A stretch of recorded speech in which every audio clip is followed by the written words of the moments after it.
Vir die afgelope paar weke nou is ons besig in ons reeks deur Efesiërs. Ons stap deur Efesiërs en dit gaan oor jou identiteit. Wie is jy in Christus? Wat is ons doel? Hoekom is ons hier? Hoekom loop ons hier? Wat is die doel dat die Here jou siel gered het? En jy's nie net gered om gered te wees nie. Daar's 'n doel. Jou lewe het 'n doel hier op aarde. Jou lewe het 'n doel hier in hierdie gemeente. Jy's nie per ongeluk hier nie. So jy kan saam met my blaai solank na Efesiërs 5. Ek gaan lees vanaf vers 1 af. Efesiërs 5 vanaf vers 1. Hy sê, wees dan navolgers van God soos geliefde kinders, en wandel in liefde soos Christus ons ook liefgehad het, en hom vir ons oorgegee het, as 'n gawe en 'n offer aan God tot 'n lieflike geur. Maar hoerery en allerlei onreinheid of hebsug moet onder julle self nie genoem word nie, soos dit die heiliges betaam. Ook nie gemeenheid en dwaase of lawwe praatjies wat nie pas nie, maar liewer danksegging. Want dit moet julle weet dat geen hoereerder of onreine of gierigaard wat 'n afgodedienaar is, 'n erfdeel het in die koninkryk van Christus en van God nie. Laat niemand julle met ydel woorde verlei nie, want daardeur kom die toorn van God oor die kinders van die ongehoorsaamheid.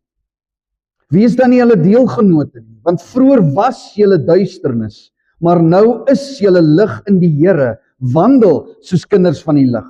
Want die vrug van die Gees bestaan in alle goedheid en geregtigheid en waarheid, en beproef wat die Here welbehaaglik is, en hou nie gemeenskap met die onvrugbare werke van die duisternis nie, maar bestraf dit liewer.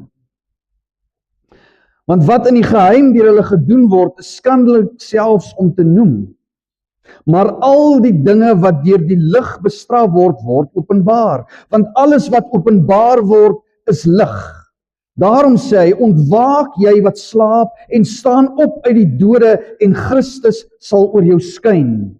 Pas dan op dat julle nougeset wandel, nie as onwyse nie, maar as wyse, en koop die tyd uit, omdat die dae boos is.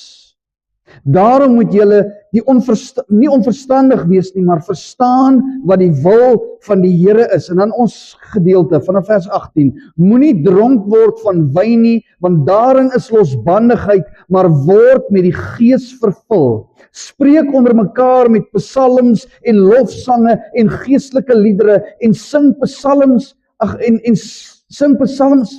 sing in julle hart tot eer van die Here, terwyl julle God die Vader altyd vir alles dank in die naam van ons Here Jesus Christus en aan mekaar onderdanig is in die vrees van God. Here en Hemelse Vader, ek dank U vir hierdie geleesde woord. Ek wil bid, Heilige Gees, dat U U werk sal doen. Here, verberg my agter die kruis en haal uit wat moet uit, sit in wat moet in. En ek bid dat hierdie saad op vrugbare grond vanmôre sal val. Want grond maak saak. Bid dit in Jesus naam. Amen. Nou stel jou voor, jy is besig om te slaap in jou bed in die eerste eeuse Efese. Jy slaap in daai stad. Jy's in Efese en jy word wakker van 'n sagte ritmiese dreuning van dromme wat in die heuwels rondom Efese speel. Jy word wakker daarvan. Jy hoor hier in die verte is dromme besig om te speel. En skielik stroom 'n see van mense by jou kamer verby, by jou kamervenster verby. Mense met fakkels wat daar verby hardloop en dit word 'n oorverdowende geraas. Dit is 'n Bacchus-optog. Hierdie groeiende skare beweeg in 'n wanordelike dans en waansinnige gesang, beweeg hulle na daar waar die geluid vandaan kom van hierdie drom. Hulle is op pad na hierdie heuwels toe, daar in die woude en hierdie bosse in. Hulle dra wilde diervelle en hulle swaai stokke wat met klim op omgedraai is in hulle hande. En uit groot kruike uit drink hulle wyn. Hulle soek na 'n toestand van waansin. Hulle wil so bietjie van hulle gedagtes ontslaa raak.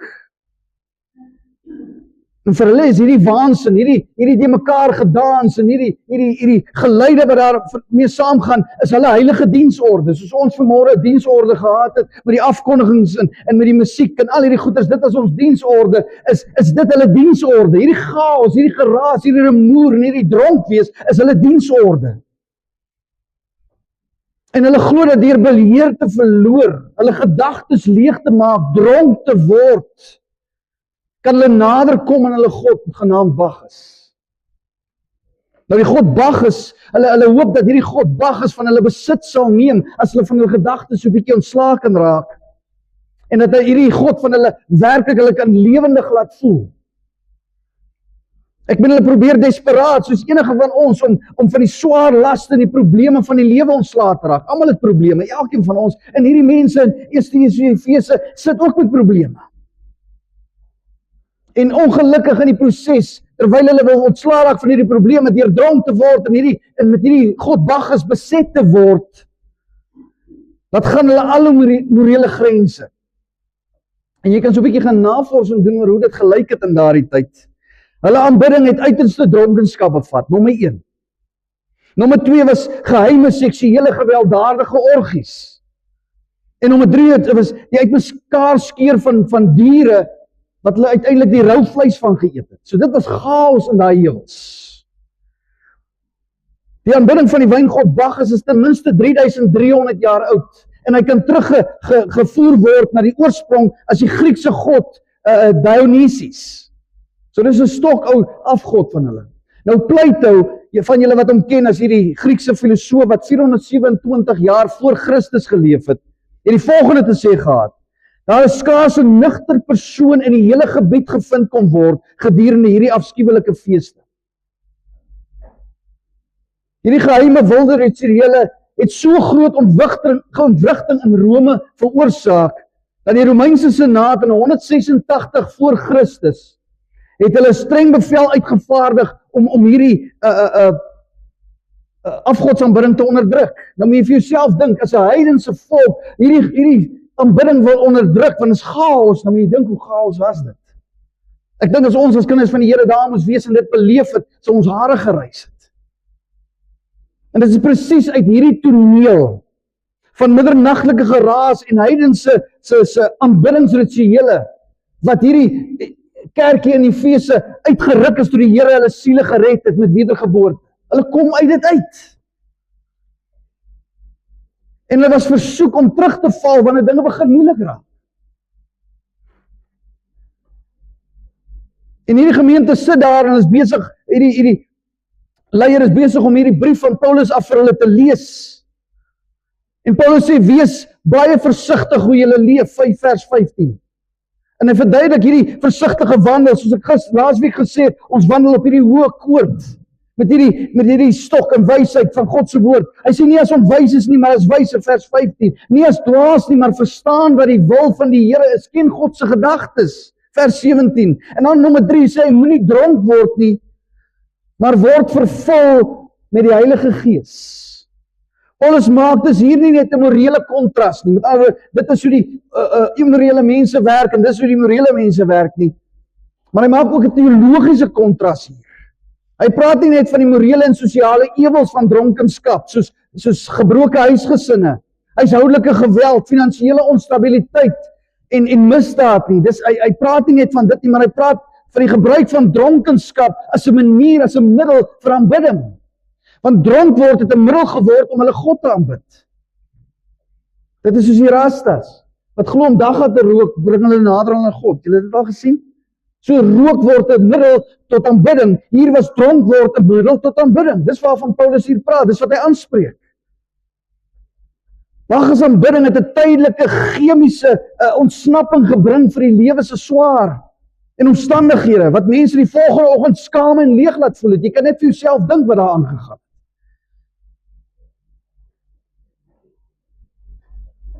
En hierdie gemeenteleier lees in die brief en hy sê, daarom sê Paulus, julle moenie godsdienstige vervulling soek deur dronk te word van wyn nie, maar julle vervulling en genot moet julle vind deur met die Heilige Gees vervul te word. So waarvan hy praat. En weer eens, ek wil net hier wat ons duidelik maak, vervulling met die Heilige Gees is nie doop met die Heilige Gees nie. Dis twee verskillende goed hier. Ons moet dit duidelik maak. Wat is doop? As ons praat van doop. Onderdompeling, reg? Ek vat fisies iets en ek druk dit in iets anders in. Dis doop. Nou die doop waarvan hy hier praat is nie onderdompeling in water nie. Hy praat van doop, as ons praat van doop in die Heilige Gees, ontvang van die Heilige Gees, is 'n eenmalige gebeurtenis. Dit is wedergeboorte. Die fokus is op eienaarskap en posisie. Ek behoort aan Christus en ek behoort aan die Vader en ek staan in Christus Jesus se geregtigheid. Dis doop in die Heilige Gees. Die oomblik dat jy in Jesus Christus glo, kom woon die Heilige Gees onmiddellik in jou. Onmiddellik. Jy word verenig met die liggaam van Christus. Blaai saam met 1 Korintiërs 12 vers 13. 1 Korintiërs 12 vers 13. Hoor wat sê hy hierso. Want ons is almal ook deur een Gees gedoop tot een liggaam, of ons Jood of Griek is, slaaf of vry manne, en ons is almal van een Gees deurdronge. Hy sê, as jy wedergebore is jy met een Gees gedoop, en jy is met een Gees deurdronge. So die Gees van God is in jou. Ek is gedoop in Christus. Jy het jou identiteit verruil vir 'n nuwe een in Christus. Ek het net vir jou gelees, in hoofstuk 5, hy sê, julle was duisternis. Nie jy het in duisternis gewandel en jy het gesê, jy was duisternis. Jou identiteit, maar nou in Christus is jy lig. Waar is ek? In Christus. Ek is in hom gedoop. Ek het die Heilige Gees van God binne in my. Galasiërs 3:27. Galasiërs 3:27.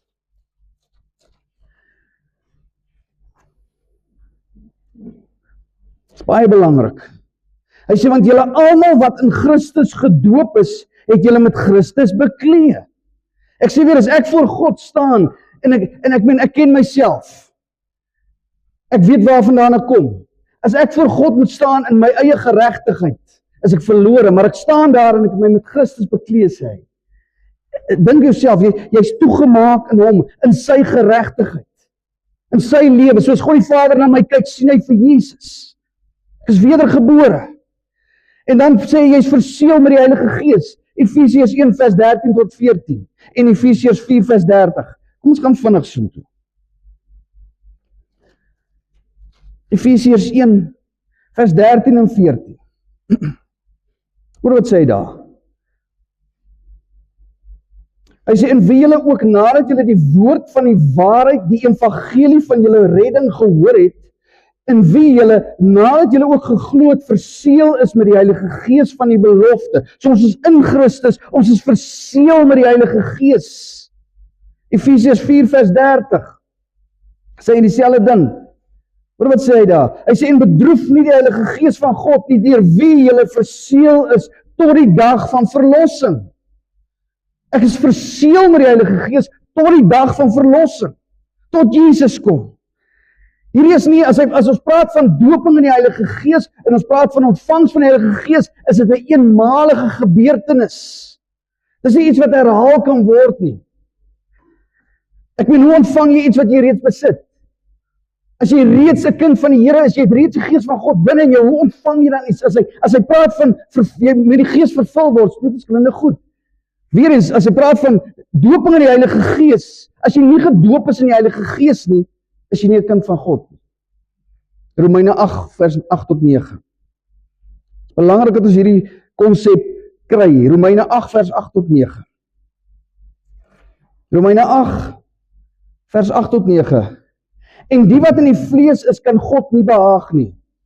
Julle is egter nie in die vlees nie, maar in die Gees, as naamlik die Gees van God in julle woon. Maar as iemand die Gees van Christus nie het nie, die behoort nie aan hom nie. So as ons praat van doping in die Heilige Gees, ontvangs van die Heilige Gees, dis 'n eenmalige gebeurtenis, dit gebeur tydens wedergeboorte. As jy vanmôre hier sit en jy sê, ek glo in Jesus Christus, hy is my saligmaker, hy is my verlosser, dan sê ek vir jou, het jy die Heilige Gees van God in jou. Maar wanneer ons praat van word vervul, dit wat hy hiervan sien jy, dis iets anders. Doping is ek sit iets binne in iets anders. Vervulling sê ek iets kom binne in my. En hierdie is 'n ryk Griekse grammatika wat ek moet verduidelik sodat ons kan verstaan wat hier aangaan. Waarvan praat hy hier? So dit fokus, waar die eerste een fokus op eienaarskap en posisie, doping in die Heilige Gees, ek behoort aan God en ek is in Christus Jesus, praat hierdie een van invloed en mag. Nommer 1, dis 'n direkte opdrag. Dis nie 'n opsionele voorstelle vir luukse vir superchristene nie. Dis vir almal. Dis 'n opdrag aan elke Christen. Nommer 2, dis 'n meervoudvorm. Dis gerig aan die hele kerkgemeenskap, aan die liggaam van Christus. Hy kon net sowel gesê het, wat daar eintlik staan is, almal van julle word vervul. Dis eintlik wat daar staan in die Grieks. En dan is dit in die passiewe vorm. Wat beteken passief? Iets word aan my gedoen. Dis wat passief beteken. So die Griek sê, dis in 'n passiewe vorm. Daai woord is in 'n passiewe vorm. Letterlik vertaal beteken dit, laat julle vervul word. So dis nie iets wat ek self kan doen nie, die Heilige Gees doen die vervulling. Ek moet beheer aan hom gee. Hy sê, laat julle vervul word. En dan nommer 4, dit is in die teenwoordige tyd. In die Engels is dit 'n present continuous. Nou Afrikaans het ons nie so 'n woord nie, so ek kan nie eens vir julle 'n voorbeeld in Afrikaans gee van 'n present continuous nie, maar dit is in die letterlik dit is so dit dui op voortdurende herhalende aksie. Dis wat dit is.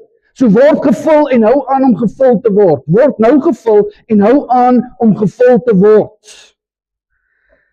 Dis nie 'n eenmalige doop nie, soos ek gesê het met wedergeboorte nie. Dis nie dit nie. Dis soos ek sê, wedergeboorte is 'n gebeurtenis in my verlede. Dis iets wat weer eens met my gebeur het. Maar hier is 'n daaglikse leefstyl van voortdurend gevul word. Dis waarvan hy praat. Dis 'n deurlopende passiewe opdrag, hou aan om gevul te word. Dis soos om vir 'n seilboot te sê, hou jou seile hoog, sodat jy die wind, wat jy nie kan sien nie, kan begin voel en hy jou kan begin beweeg. Dis waarvan hy praat. So Paulus sê, alhoewel elke Christen deur die Gees gedoop, verseël en bewoon is, sal jy geestelike swakheid, agterstand, frustrasie of nederlaag beleef, indien jy met die Heilige Gees gevul word. Hoeveel kinders van die Here ervaar jy daar buitekant, sien jy daar buitekant, jy in jou eie lewe ervaar, en ek is 'n lewende voorbeeld daarvan. Ek is 'n kind van die Here, wedergebore, maar ek sit met depressie. Wie ken depressie hier? Dat jy voel, daar's nie 'n ander uitkoms nie. Ek weet nie wat ek kan doen nie. Ek was daar, maar ek's 'n kind van die Here. Ek preek op 'n Sondagoggend, maar ek sit hier in my binnekant, sit ek met depressie.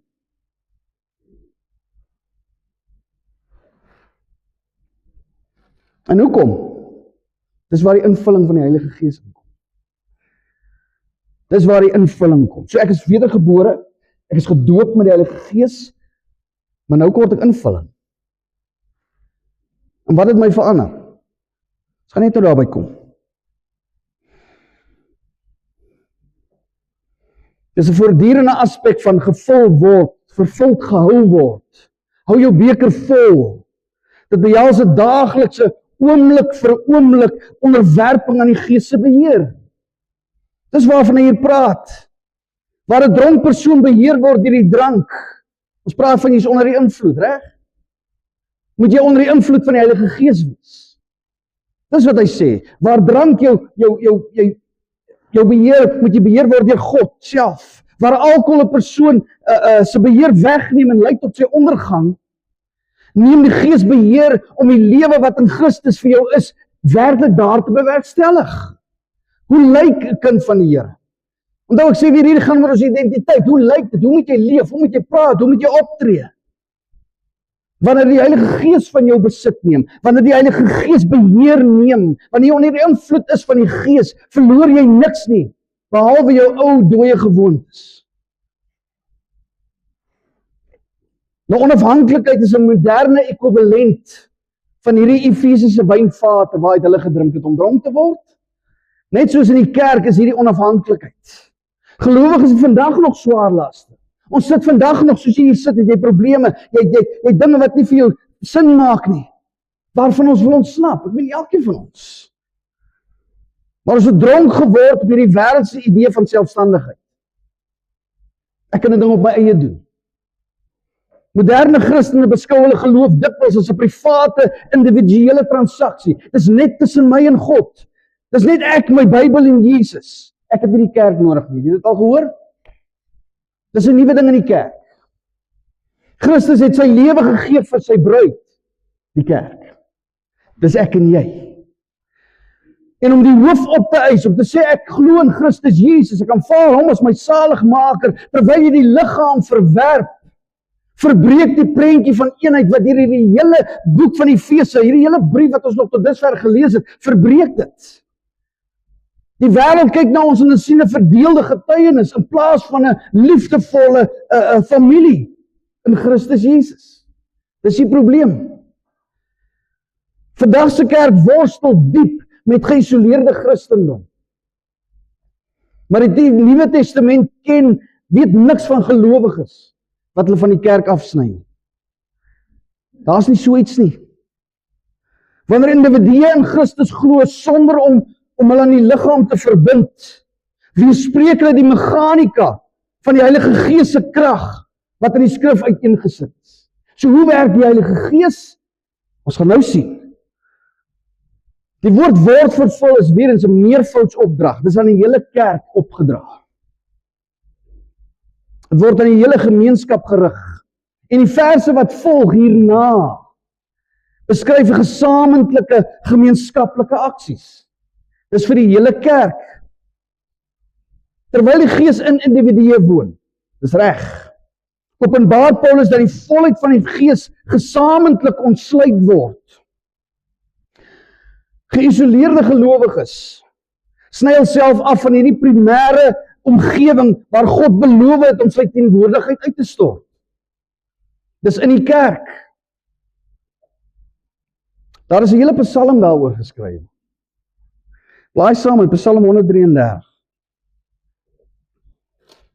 Psalm 133.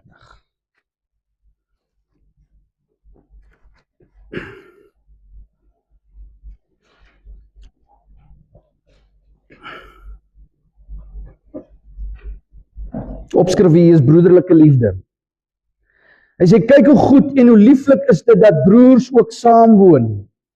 Dit is soos kosbare olie op die hoof wat afloop op die baard van Aaron wat afloop op die soem van die klere. Dit is soos die dou van Hermon wat neerdal op die berge van Sion, want daar gebied die Here sy seën die lewe tot in alle ewigheid.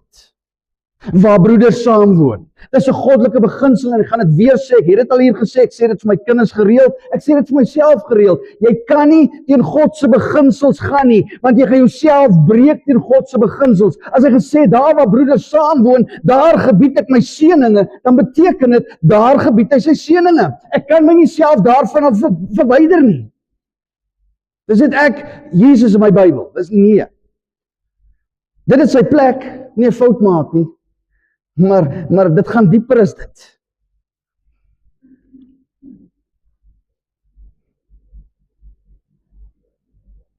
Baie moderne Christene ervaar geestelike droogte. Omdat hulle die Heilige Gees se teenwoordigheid uitsluitlik deur private, individualistiese middele probeer soek. Gesamentlike aanbidding word verruil vir aanlyn preke. En dis soos ek sê, ons sit op ons preke op, en ek het klaar met Darren gepraat, ons gaan 'n videoetjie net voor die preek sit, wat sê, luister jy, ons is dankbaar dat jy hier is, en dat jy kom luister na die preek, maar as jy nie in 'n liggaam iewers dien nie, gaan soek vir jou 'n liggaam. Ek gaan dit daar sit, net baie mooier stel, as ek dit nou gestel het.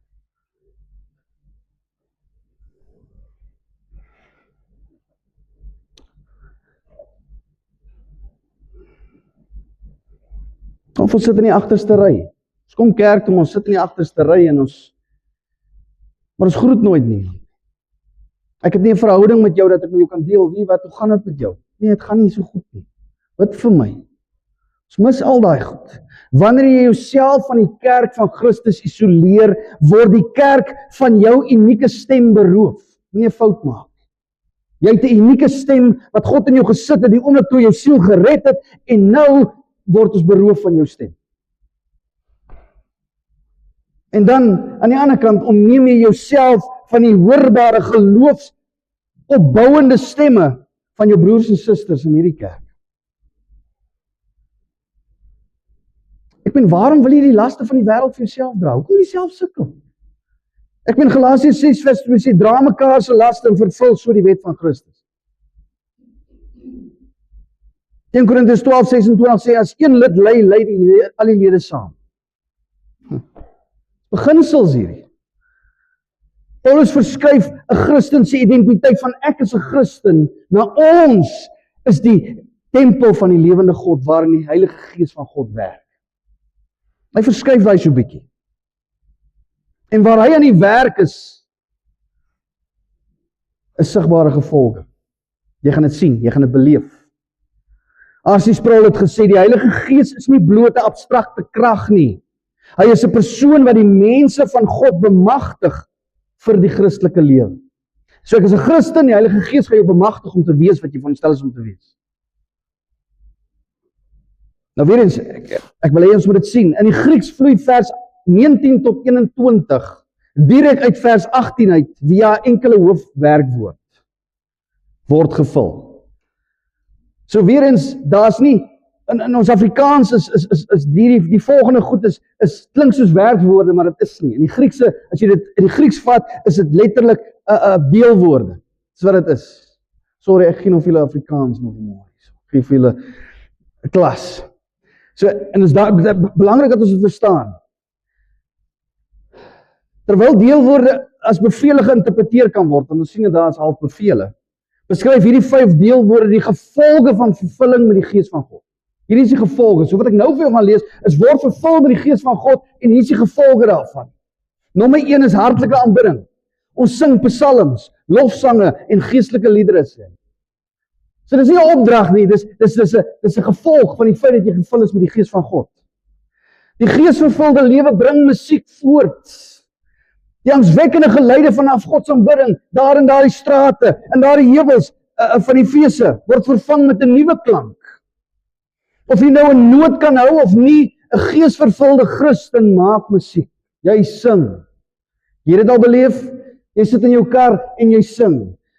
Dit gaan goed, jy sing. Dit gaan swaar, jy sing. Het jy al in swaar tye gesing? Gaan kyk net die psalms. Wat Dawid sê, how long, O Lord? Hoe lank nog, Heer? Ek dink ons moet daai liedjie hier begin sing, want dis mense wat in hierdie kerk instap en sien almal is happy en jolly, maar ek is nie happy en jolly nie. Ons moet daai liedjie begin sing, dat ons sien iets 'n balans. How long, O Lord, how long? Hoe lank voor jy my stem hoor? Hoe lank? En dis psalms, ons sing dit. Jy mag dit sing.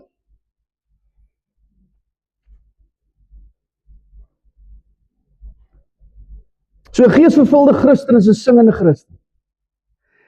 Jy het 'n innerlike vreugde wat homself in musiek manifesteer. En dan sê jy daar's verskillende tipes liedjies. Hy praat van psalms, lofsange en geestelike liedere. Hoekom verskillende liedjies? Want ek het net gaan dink, dit is want God ontmoet ons op verskeie plekke. En elke lewe het verskillende seisoene. Jy gaan deur swaar tye, jy gaan deur goeie tye. So daar's vir elke seisoen is daar 'n liedjie om te sing. Dan sing ons 'n psalm, dan is dit 'n loflied, dan is dit so dis hoekom hierdie liedjies daar is. Vreugde in Christus vloei natuurlik van binne na buite. Waarvan hy praat. En dan nommer 2 en 3 het ek saamgevoeg hierso. Is opbouende kommunikasie. Ons sang het duidelike horisontale en vertikale dimensies wanneer ek sing. En ek het dit net nou hier agter gesê. Soos wat ons net nou gesing het, julle het saam ons gesing. Kyk hoe belangrik is dit. Kyk wat sê Paulus hierso. Die geesvervulde lewe word nie in isolasie geleef nie. Weereens. Ons maak musiek en sing vir die Here en vir mekaar. Jy gesien wat staan daar? Hy begin met ons sing vir mekaar. En dan vir die Here. Uit die hart uit. Nou weer eens, Paulus beskryf nie 2 verskillende gebeurtenisse hier nie. Ons aanbid die Here Jesus, want as niemand anders wat ek aanbid, wat waardig is om aanbid te word nie, maar terwyl ek hom aanbid, bedien ek jou hier langs ook, sodat my aanbidding, my lofsange gaan soontoe, maar dit beweeg hierdie. Ons bedien mekaar. Het jy geweet dat jy 'n verantwoordelikheid het in gesamentlike aanbidding, van ons die naam van die Here groot maak? Jy het 'n verantwoordelikheid. Jou stem moet hier wees. Ons bemoedig mekaar. Ons onderrig mekaar deur die liedjies wat ons sing. En wat lekker is, musikale aanbidding, soos wat ons nou gedoen het, is soos takeaways. Jy kan dit huis toe vat. Jy kan dit in die kar gaan sing. Dis ook ons belangrik wat jy sing. Sorg dat jou teologie reg is. Dis belangrik. En dan kom ons by deurlopende dankbaarheid. Hy sê wees altyd dankbaar in die naam van Jesus. In plaas daarvan om oor ons vervolg vir die kerk in Efesië, oor hulle vervolging en hulle armoede en hulle omstandighede te kla, wanneer hulle dink aan wat God vir hulle gedoen het. As jy die hele brief van Efesië lees, wat God vir ons gedoen het. Ek het julle uit die dood uitgebring na die lewe toe. As jy dink aan al daai goed, moet ons dankbaar wees. Moet 'n lewe van dankbaarheid lei. Geesgevulde gelowiges word gedefinieer deur tevredenheid en waardering. Want selfs in my moeilikste omstandighede is die Here nog steeds daar. Ek het iets om aan vas te hou. En gelowiges kom in die Vader se teenwoordigheid deur danksegging. Julle ken Psalm 100 vers 4. In Engels die liedjie sê, I will enter his gates with thanksgiving in my heart. I will enter his courts with praise. I will say, this is the day that the Lord has made. I will rejoice, for he has made me glad. Ja, maar ek het kanker. I will enter his gates with thanksgiving in my... Ek het my werk verloor. I will enter his gates with thanksgiving in my heart. 'n Kind van die Here leef in dankbaarheid. Daar's altyd iets om voor dankbaar te wees. Altyd. Altyd. Daar is 'n legende, 'n storie wat vertel word onder die Jode van 2 engele wat deur God gestuur word om die gebede van die heiliges te gaan haal. En die een heilige moes die versoeke gaan haal. Die een engel moes die versoeke van die heiliges gaan haal en die ander een moes die dankseggings gaan haal. Nou hulle sê die een wat die versoeke gaan haal het moes 'n paar trips opmaak want hy kon dit nie met een trip vat nie. Maar die dankbaarheid, die danksegging kon die ou in een hand vat en terugvat. Nou dis 'n storie, maar ons as Christene is nie van ons om so te lewe. As jy begin met jou gebed, begin met Here, ek dank U vir. Soek iets. Daar's iets. So ons, en dan nommer 5, wat is hierdie gevolg van invulling van die Heilige Gees? Is wederwysige onderdanigheid. En hierdie skakel in by volgende week se preek. Volgende week moet julle hier wees, is vandag Vrouedag. Ek moes dit eintlik volgende week gedoen het. Maar hierdie pas in by volgende week se diens. Dus wees onderdanig, hoor wat sê hy? Wees onderdanig aan mekaar. Die beheer van die Heilige Gees lei na nederigheid. In ons gemeenskap word praktiese liefdesdade gedemonstreer. Galasiërs 6 vers 1 tot 5. Galasiërs 6.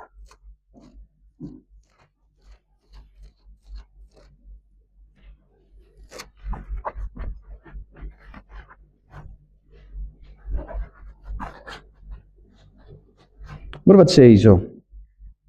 Hy sê, broeders, as iemand ewenwel deur een of ander misdaad oorval word, moet julle wat geestelik is, so een reghelp met die gees van sagmoedigheid. Terwyl jy op jouself let dat jy ook nie versoek word nie. Dra mekaar se laste en vervul so die wet van Christus, want as iemand meen dat hy iets is terwyl hy niks is nie, mislei hy homself. Maar laat elkeen sy eie werk op die proef stel en dan sal hy grond vir roem hê, elkeen wat homself betref en nie wat die ander betref nie.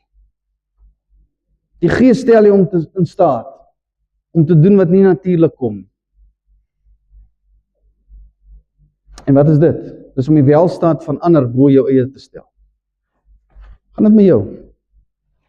Jy het al gehoor as mense sê, wie wat hy ou sal sy laaste vir jou gee. Hy sal die hemp wat hy aan het, sal hy vir jou uittrek en vir jou gee. Jy kry sulke mense. Dis hoe ons moet wees.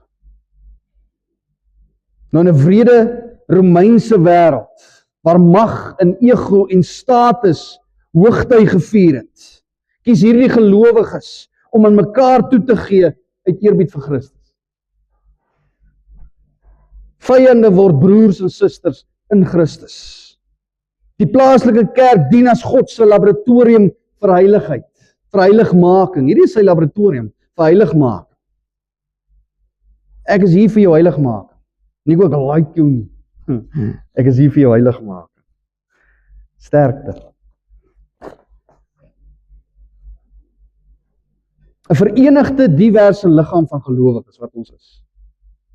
Ons trek anders aan, ons is mans, ons is vrouens, ons eet verskillende goed, ons hierdie verenigde diverse liggaam van Christus, gelei deur die Heilige Gees, wat saam sing en vurig lief het, is die uiteindelike bonatuurlike getuienis vir 'n gebroke wêreld daar buite. Julle is gemeng, julle is verskillend, julle stem nie oral saam nie, maar julle het een missie. Ons het een roeping, ons het een stem, ons het een sending in hierdie wêreld. En dis die evangelie van Christus Jesus. Dis dit, as ek enige iets, my eie koninkrykie wil bou, is wat Paulus hier sê, stadig oor die klippe, my ou.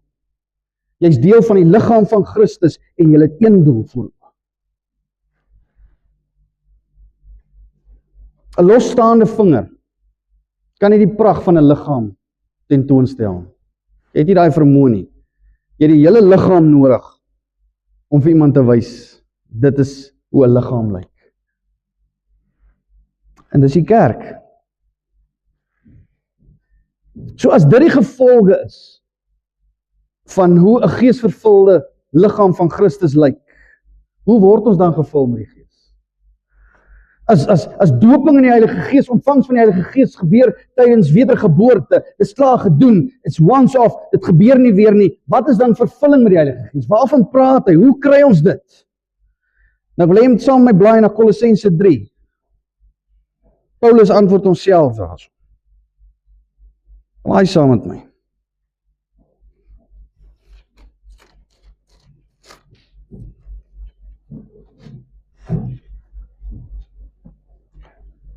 Nou Paulus se opdrag aan die Kolossense, hy sê laat die woord van Christus ryklik in julle woon. Word gevolg deur 'n reeks daaropvolgende opdragte wat presies ooreenstem met die wat Paulus nou net vir ons in Efesiërs 5 gegee het. So kom ons kyk Kolossense 3 vers 16 tot 25. Kyk of dit vir julle bekend klink. Vanaf vers 6, 3 vers 6. Hy sê laat die woord van Christus ryklik in julle woon in alle wysheid. Leer en vermaan mekaar met psalms en lofsange en geestelike liedere en sing in julle harte met dankbaarheid tot eer van die Here. Klink dit bekend? Ons het dit nou net in Efesiërs gelees. Hy het gesê word gevul met die Gees en hierdie sal volg. Nou sê word gevul met die woord van God en hierdie sal volg. Wow.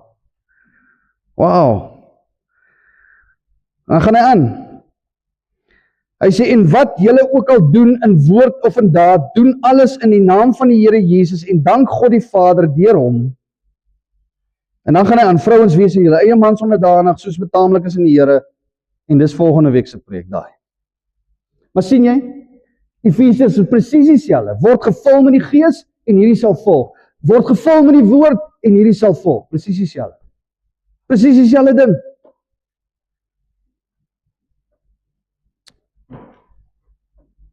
So in beide gevalle is sang, danksegging, onderdanigheid die gevolg van vervulling met die Gees en vervulling met die woord van God.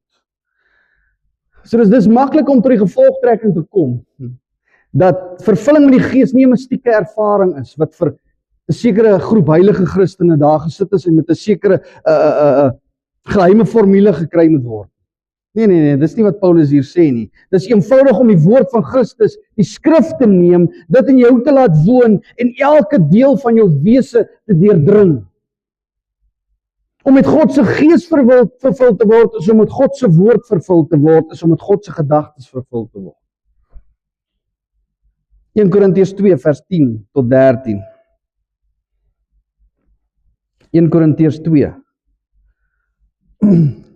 vers 10 tot 13. Wat sê hy so?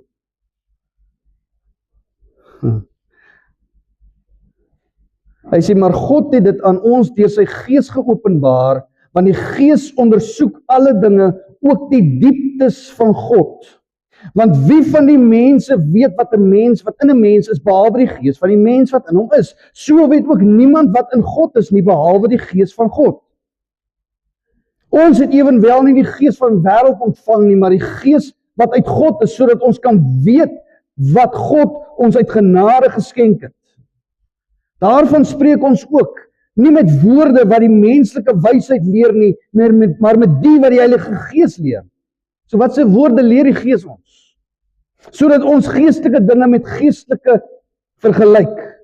En dan vers 14, maar die natuurlike mens neem die dinge van die gees van God nie aan nie, want dit is vir hom dwaasheid en hy kan dit nie verstaan nie, omdat dit geestelik beoordeel moet word. Hy sê, as jy nie gees vervul is nie, gaan jy nie die woord van God kan verstaan nie. Jy het die gees van God nodig om die woord van God te verstaan, en as ek die woord van God verstaan, ken ek God se gedagtes, en dan weet ek hoe hy wil hê ek moet leef en nie moet leef. Wat gebruik die gees? Hy gebruik die woord van God.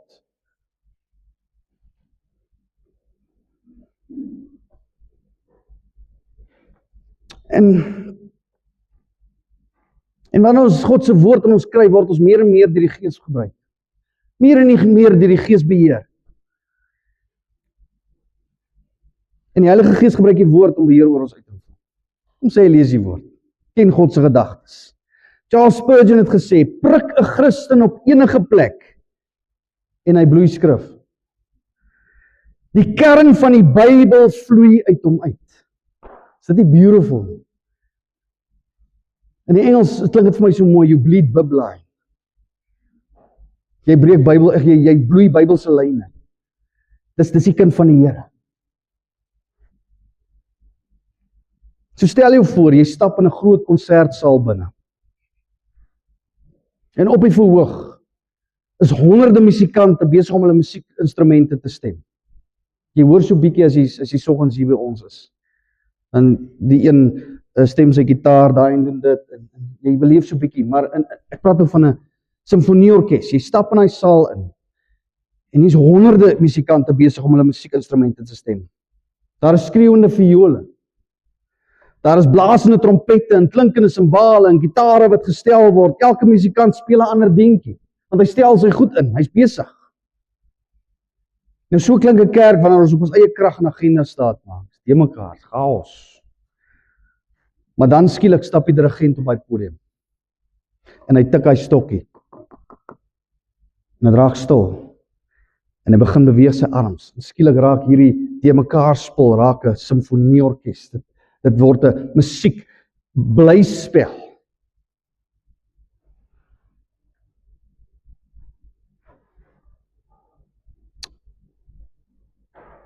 En daardie geraas word beautiful. Dit is presies die prentjie van 'n geesvervulde, woordvervulde kerk van Christus Jesus, wat in Efesiërs 5 en Kolossense 3 beskryf word. Eenheid beteken nie almal speel presies dieselfde noot nie. Dis nie waarvan hy praat nie. Ons is dieselfde, ons doen dieselfde. Nee. Maar almal speel van dieselfde bladsy af, is wat hy sê. Bladmusiek. So wat is die bladmusiek van 'n kind van die Here? Dis die evangelie van Christus Jesus. Hier's dit. Dis die bladmusiek waarvandaan ons speel. En die dirigent is die Heilige Gees. En die Heilige Gees hou die tempo. En hy beheer, hy meng die stemme. En hy sê harder of sagter. Dis die Heilige Gees. En hy gebruik sy woord. En geesvervulde kinders van die Here hou hulle oë op daai stokkie van die Heilige Gees gefestig. En die instrumente is die diverse liggaam van Christus. Dis ons, ek en jy. Elke gelowige is 'n unieke instrument in God se hande. En onder sy invloed produseer die kerk 'n asemrowende harmonie van psalms, lofsange en geestelike liedere, wat nie stop wanneer hierdie diens vandag ophou, wanneer ons by daai deur uitstap nie. Hierdie simfonie gaan voort in ons daaglikse lewe. En die wêreld daar buitekant hoor die lied van verlossing. Is dit nie beautiful? So het jy al jou posisie in die orkes van Christus gevind. Waar dien jy in die liggaam van Christus? Waar is jou plekkie? Dit Paulus hier praat. Ons is geesvervuld, ons is woordvervuld. En daar wat hy praat van, ek word daagliks vervul, dis hierdie. Ek neem daagliks my woord op in die gees, in die woord kom jy in die Heilige Gees, maak jy die woord lewendig in my. Ek sê weer, ek is nie wat ek was toe Christus my gered het nie, ek is nog nie wat ek gaan wees wanneer Jesus kom nie, maar ek is op pad. En ek wil dit vanmôre vir jou sê, God rejoices in your steps. Hy verheug hom in jou tree. Here, ek is nie perfek nie, jy sal nie wees tot Jesus kom. Jy sal nie. Hy verheug hom in jou tree. Here, maar hy's 'n vals noot hier en daar. Ja, dit sal wees tot Jesus kom. maar jy gaan groei, jy gaan beter word. Ek sê weer, as ek net my eie seun vat, ek kon so 'n bietjie paar note druk op 'n gitaar, en ek het hom geleer wat ek kon, en hy het daarmee gehardloop. Valsnote, die mekaar, en vandag speel hy klomp gitaar, jy kan hom enige liedjie gee, hy is als op gehoor, haal hom net vir my daar, okay, jy gaat ons. En dis waar ons as kinders van die Here kom, ons begin, ons kruip, ons begin goed opstaan geestelik, ons begin tree gee, en ek het al die voorbeeld gebruik, dis as kinders begin loop, wat gebeur, dit is soos Amorey, my kleinkind, sy begin nou staan, op haar eie, maar as sy sien jy kyk vir haar, dan gaan sit sy. En nou die oomblik wat hy kind gaan begin loop, die oomblik wat sy eerste 2 treetjies gee, wat dink jy? Gaan Jason sê, en die kind val, en onthou hy kind se kop is, wat dink jy gaan Jason sê? Nee wat, Amorey, dis op julle, in ons familie loop ons. Nee, dis selfone en kameras, en ons die oomblik wat sy gaan stap, gaan ons boodskappe kry, en videoetjies kry, en ten toe aan gaan die video nie wys sy loop, en sy het geloop, maar jy's opgewonde, en dis wanneer God oor jou en my, wanneer ons daai tree begin gee, wanneer ons daai musieknote begin speel, in die liggaam van Christus, ek doen my deel hier, ek het my plekkie gevind, Here, maar is vals nou en dan, ek verheug my in jou tree, ek verheug my in jou tree, as Satan kom, Here, maar het jy gesien, hy het alweer geval, ja, maar het jy die tree gesien, beautiful, en dis die liggaam van Christus, dis die voorreg daarvan om deel te wees van hierdie liggaam, want jy dra nie alleen aan jou swaar nie, jy hoef dit nie te doen, en dis my gebed vir hierdie gemeente, is dat ons in Christus sal vashou, en hier sal deel word van hierdie liggaam. Hy ete wat ons gehad het agter was awesome nou. Was brilliant. En ek dink ons gaan dit meer gereeld. Dis net awesome. Ons leer mekaar beter ken. En wat is lekkerder as om te eet? Jy sien, ek eet ons nou deesdae als, ek het ons hier kom gesond word, en nou moet ek mooi watch. Ja, dit is my gebed, dat hierdie AGS Sannieshof so simfonieorkes sal wees in die hand van die Here. Elkeen sy plek sal vind, en sal doen wat die Here vir hom in sy hart gesit het.